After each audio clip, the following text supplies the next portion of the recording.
Guys welcome back. भाई Modi becomes king of diplomacy, Chabahar port. तो चलो देखते हैं, वीडियो शुरू करते हैं। वीडियो शुरू करने से पहले अगर आप चैनल पर नए हो और आपने अभी तक सब्सक्राइब नहीं किया तो जल्दी से पहले सब्सक्राइब के बटन और बेल आइकन को क्लिक कर लो ताकि आपको हमारे सारे न्यू वीडियोस के नोटिफिकेशन मिल जाए जैसे हम अपलोड करें। अगर आपको वीडियो पसंद आता है प्लीज लाइक एंड शेयर। चलिए शुरू करते हैं। ईरान की बेचारी मोहतरमाओं ने, खवातीनों ने खुशियां मनाई।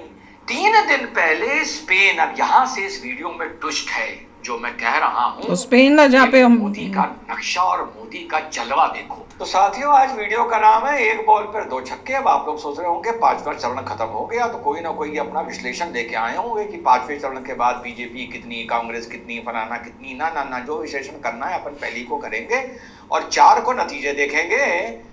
लेकिन साहब, जो खबर लेके आया हूँ वो उन लोगों के लिए बहुत जरूरी है जो नरेंद्र मोदी से नफरत करते हैं और कहते हैं दूसरे मुद्दों पर वोट देंगे।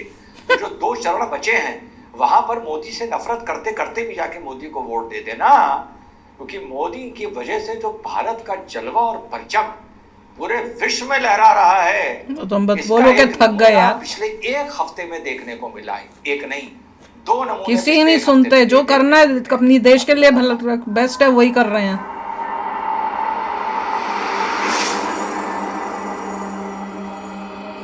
हेलो, नमस्कार, सत श्री अकाल, अस्सलाम वालेकुम। कैसे हैं जनाब? तो ये तो आप लोगों को सबको पता होगा कि Chabahar port Iran Balochistan reason में है। अब कोई भाई आ जाएंगे कि साहब बलूचिस्तान नहीं, बलूचिस्तान से थोड़ा सा दूर है।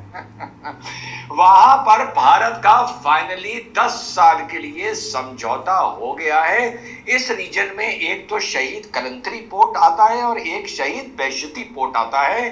तो शहीद बेशती पोर्ट पर 10 साल तक भारत को ऑपरेशनल राइट्स मिल गए हैं। 2015 में ये समझौता लिखा गया था, इसको अमली जामा पहनाया गया था। 2016 में भारत ने ईरान और अफगानिस्तान दोनों के साथ कॉन्ट्रैक्ट किया, एग्रीमेंट साइन किया कि इस पोर्ट को हम बनाएंगे, 10 साल तक हम इसको ऑपरेट करेंगे, जो पैसा होगा वो लगाएंगे, जो रॉयल्टी देनी होगी वो देंगे, और ईरान पोर्ट के साथ साथ हमको ईरान के बीच से एक्सेस भी देगा और अफगानिस्तान भी एक्सेस देगा 10 साल तक एशिया लैंडलॉक्ड कंट्रीज को हिट करने के लिए।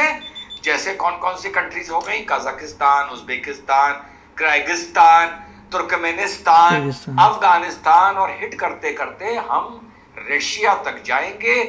40% टाइम की बचत होगी, 30% ट्रांसपोर्टेशन रेवेन्यू की बचत होगी, और साथ साथ जो हमारे बगल में डस्टबिन ऑफ द वर्ल्ड है उसको भी हम मनोवर कर कर उसको बिना टच करें हम ईरान से ऊपर की तरफ निकल जाएंगे। अब इसी के साथ साथ एक पैरेलल इकोनॉमिक लाइन भारत ने बनाई, जो India, middle east, Europe corridor बनाया है, जो सी लिंक भी होगा, जो लैंड लिंक भी होगा, और भारत से सऊदीया जाएगा, सऊदीया से रेल लिंक मिलेगा, रेल लिंक से इजराइल जाएगा, इजराइल से यूरोप जाएगा, मेडिटेरेनियन होता हुआ। ये आप लोग को पहले पता होगा, हम लोगों ने इस पर बात की थी, तो जंग की वजह से थोड़ी देर रुक गई है, ऐसी चीजें एकदम से नहीं हो सकती। तो ये है भारत का इनिशिएटिव कि एक तरफ भारत जहां सऊदी अरेबिया को इजराइल के साथ जोड़ के चल रहा है, दूसरी तरफ ईरान के साथ अफगानिस्तान को जोड़ के पूरे सेंट्रल एशिया को हिट करते करते, हिट से मेरा मतलब है इकोनॉमिक कॉरिडोर बनाते बनाते ये ऊपर रशिया तक भारत निकल जाएगा। अब ये तो एक कहानी हो गई। अब मैंने कहा कि पिछले 1 सप्ताह में 2 ऐसे काम इंडिया ने कर दिए हैं जो वाकई मोदी जी की कूटनीति को सलाम करने योग्य है। एक काम वैसे इससे पहले हो चुका है कि भैया हम यूरोप के भी साथ हैं, हम रशिया के भी साथ हैं, हम यूक्रेन के भी साथ हैं, हम तुम्हारी भी सुनेंगे, हम तुम्हारी भी सुनेंगे, हम रशिया से तेल खरीदेंगे, अपने रेट पर खरीदेंगे, रुपया दे के खरीदेंगे, उस तेल को हम रिफाइन करेंगे, उसका नोमेनक्लेचर बदलेंगे और उस तेल को फिर हम एक्सपोर्ट करेंगे। ये तो भारत करके दिखा चुका, और पे करके बच्चों की तरह जो वेस्टर्न वर्ल्ड और अमेरिका तब रो रहा था, वो आज भी रो रहा है छवार पोर्ट के एग्रीमेंट के साइन होने के बाद। 2018 में अमेरिका ने बोल दिया था कि नहीं भैया आप अपना काम चालू रखिए, हमारा इससे कोई मतलब नहीं है। लेकिन अमेरिका को ये नहीं पता होगा कि ये सब हो जाएगा गुड़ गोबर, वो इजराइल, हमास, ईरान, फिर ईरान अपने टीन के बने मिसाइल दाग देगा 300 वगैरह वगैरह। तो इस बीच इब्राहिम रईसी साहब भी अल्लाह को प्यारे हो गए। किसी की मौत पर किसी तरह का कोई भी नेगेटिव कमेंट या खुशी की बात नहीं करनी चाहिए। वो बात अलग है कि इजराइल का इतना बड़ा कोई नेता इस तरह से अल्लाह को प्यारा होता या गॉड को प्यारा होता तो आ सड़कों पर जुलूस निकल रहे होते और क्या मजे आ रहे होते। लोग कह रहे होते देखो कुत्ते की मौत मर गया, ऊपर वाले का की मार में आवाज नहीं होती। तो देखो उन्हीं लोगों से मैं कहना चाहता हूं जो अक्सर मौत पे खुशियां बनाते हैं कि यार देखो इस तरह से मौत तो किसी की भी आ सकती है, और तुम लोग बोलते हो वो कुत्ते की मौत मरेगा, वो कुत्ते की मौत मरेगा। तो फिर तो कुत्ते की मौत समझ रहे हो ना, फिर कोई भी मर सकता है यार, समझ रहे हो ना। तो कभी ऐसी बातें ना करा करो, वो कुत्ते की मौत मरेगा, वो कुत्ते की मौत करेगा। ऊपर जो नीली छतरी वाला है वो किसी ना किसी को कुत्ते की मौत मारता रहता है। भाई तुम ही शब्द इस्तेमाल करते हो कुत्ते की मौत, मैं नहीं करता हूं। तो जाते जाते वो साहब काम कर गए। लेकिन यहूदियों ने खुशी नहीं बनाई, इजराइल में खुशी नहीं बनी। साहब के अल्लाह के प्यारे होने के बाद यार ईरान में खुशी बनी। बताया था ना मैंने, बेचारी मोहतरमाओं ने, खवातीनों ने खुशियां बनाई। ये कहलाते थे द बुचर ऑफ तेहरान। जो ये मोहतरमाएं खुश हो रही हैं उनके अल्लाह के प्यारे होने की वजह से, इनको भी इन्होंने बहुत सताया था। ये बुचर ऑफ तेहरान कहलाते थे। जितने डेथ सेंटेंसेस पर सुनाए इन्होंने साइन किया था, आज तक किसी ईरान के लीडर ने नहीं किया था, और आगे यही सुप्रीम लीडर बनने जा रहे थे। हिजाब को लेके भी जो ये महिलाओं को मारते वारते थे ना, मौके पर कह देते मैटर ऑफ चॉइस, मौके पर कह देते कि नहीं तू क्यों हिजाब नहीं पहनेगी, तेरे तो हम चौराहे पर बाल घसीट के तेरे कोड़े लगाएंगे, समझ रहे हो ना। तो ये उसमें भी बहुत आगे थे। पता नहीं किसी की आह लग गई होगी, हमें क्या पता। हमें भी लोग आह देते रहते हैं, किसी को उसकी आह लग गई होगी जो अबोटाबाद से उठा लिया गया था और समंदर में डाल दिया गया था। तो ये तो इनकी इतनी बात है कि खुशी ईरान में मनाई जा रही है, हमारे देश में मॉर्निंग करी जा रही है, और यहूदी भी ज़्यादा खुश नहीं हो रहे हैं। वो ज़रा हाई लेवल का गेम खेलते हैं, वो अक्सर हेलीकॉप्टर ख़राब करवा देते हैं। खैर आगे चलते हैं। तो इसके बाद इसमें क्या बड़ी बात है, चलिए भारत के लिए बड़ी अच्छी बात है, ताली बजाइए। 3 दिन पहले स्पेन, अब यहाँ से इस वीडियो में ट्विस्ट है जो मैं कह रहा हूँ कि मोदी का नक्शा और मोदी का जलवा देखो, और उनके साथ मोदी का नक्शा, मोदी का जलवा है। अभी तक की बात तो आप लोगों को पता होगी अधिकतम। तो साहब स्पेन ने 3 दिन पहले कहा एक मर्चेंट शिप जो डैनिश फ्लैग लेकर चल रही थी, इसमें एक्सप्लोजिव्स थे, अलाउ अपने पोर्ट पर नहीं करें। और हम इस मारे नहीं करेंगे क्योंकि इससे इसमें 27, अब ये भैया मैं ढूंढ के लाया हूँ कहीं से, पब्लिक डोमेन में है लेकिन ढूंढ के लाया हूँ, आप भी ढूंढोगे तो मिल जाएगा कि इस शिप में 27 टन गोला बारूद भारत का इजराइल को जा रहा है, जो इजराइल को बेचा गया है। भैया मुझे ना पकड़ लेना कि अंदर की बात बता रहा हूँ। एक दिन मैंने बताया था कि इनका पेट्रियट और आयरन डोम ईरान का किस तरीके से वर्क करता है इजराइल का, और इस किस वजह से ईरान को कामयाबी नहीं मिली।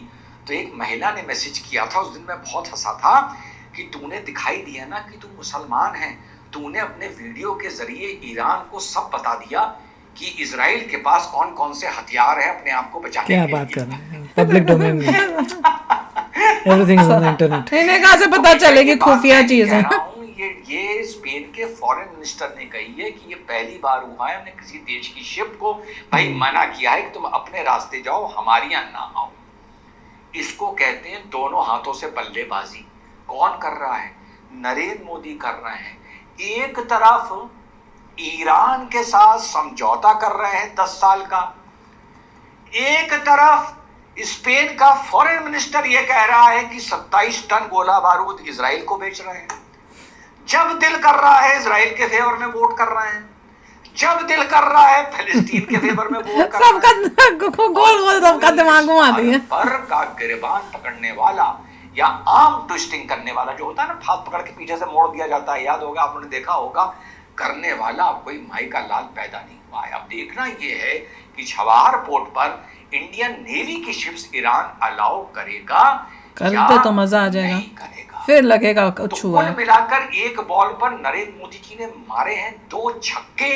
अगर 3 मार मुद्दों दें। के नाम पर वोट देना है तो बाकी के 2 चरण पे सीने पर पत्थर रखकर जो उनसे नफरत करते हो जाके वोट दे देना। इसी तरह तो रोजगार होता है, फिर पैसा आता है, फिर बिजनेस होती है। तो जो ये मोदी जी ने किया है, भैया मोदी जी को वोट कर देना, रोजगार मिल जाएगा। जो रोते रहते बेरोजगारी। इन्होंने काफी सारी बातें अच्छी कही हैं बात है, मजा आया। और मिस्टर रईसी के बारे में बताया कि उनके खुद के देश में कुछ लोग खुश हो रहे हैं। मैं तो पहले ही ये भी बताया था। बताया कि इसमें कोई दाल काली है कि एक ही हेलीकॉप्टर जो है खराब हो जाता है। तो ये सब बातें तो वो कर ही रहे हैं कि बहुत कुछ चल रहा है। ये भी कह रहे हैं कि इंडिया जो है सबसे दोस्ती कर रहा है मगर कोई पंगा नहीं आ रहा, कभी किसके अगेंस्ट, कभी किसके साथ, क्या चल रहा है क्या नहीं चल रहा। और तो अच्छी बात है, इंडिया पूरी मेहनत कर रहा है, इंडिया आगे बढ़ रहा है और सब चीज़ों ऐसे ही चलना पड़ेगा, डेलिकेटली संभाल रहा है। हाँ, कभी इसकी बात कर दी, कभी उसकी बात कर दी, बीच में जब तक हम सेल्फ सफिशिएंट, सेल्फ रिलायंट और टॉप 2-3 पोजीशंस में नहीं होते हर चीज के अंदर, तब तक हमें ऐसे ही चालाकी से सबसे दोस्ती करके ही काम करके आगे बढ़ते रहना होगा। मगर इतना ज़रूर है कि चाइना थोड़ी तेज़ी से आगे बढ़ रहा है और उसको ठीक करने के लिए मोदी जी का जीतना बहुत ज़रूरी है। बहुत ज़रूरी है। ओहो, अगर मोदी जी नहीं जीते समझो फिर तो काम खत्म। फिर तो जो प्राउड फील हो रहा है कि इंडिया की प्रोग्रेस देखे, सब जो एक्साइटमेंट होती है रोज की कोई न्यूज़ आई है नहीं उसको देखें, वो सब खत्म हो जाएगा। और दूसरा, आई होप लोगों को पता हो कि जो भी यूट्यूब में वीडियोस आते हैं वो पब्लिक डोमेन से लेके आ रहे हैं। इनके पास अनलेस कुछ हमने वीडियोस देखे हैं टोटल फेक न्यूज़ बोलते हैं जो टोटली रॉन्ग है, मगर जो भी इंसान बोल रहा है सही बोल रहा है वो इंटरनेट पे वेरीफाई कर सकते हैं आप। वो सारी, क्योंकि ये कोई ट्रेड सीक्रेट नहीं है जो कहीं चली गई तो बहुत घबला वो सिर्फ प्रॉपर चैनल्स में जाकर एरियाज में जाके वो न्यूज कलेक्ट करके आपको दे रहे हैं। उनको कोई कहीं से खास को उनके पास एजेंट्स नहीं है कि वो इन्फॉर्मेशन ला रहे हैं। वो आप हमारी तरह ही न्यूज पढ़ के जो है करेक्ट न्यूज जो होते हैं ऑथेंटिक जो प्रॉपर होते हैं फैक्ट से बेस्ड वाली, वहां से पढ़ के ये आपके पास वीडियो में जो है ना चैनल्स में अपनी वीडियोस बना के देते हैं। ये डिफरेंस है। दूसरे होते हैं जो फेक ही बना देते हैं, कुछ भी बोल देंगे। तो चलो यार, अभी शेयर करना अपने थॉट्स। चलते हैं, मिलेंगे नेक्स्ट वीडियो में बहुत ही जल्द। Till then take care and bye bye. तो अगर आप मेरे इस चैनल पे नए हो तो जल्दी से सब्सक्राइब के बटन को हिट करो और बेल आइकन को क्लिक करो ताकि आपको मेरा जब नया वीडियो मैं लगाऊं आपको उसके बारे में जल्दी से पता चल जाए।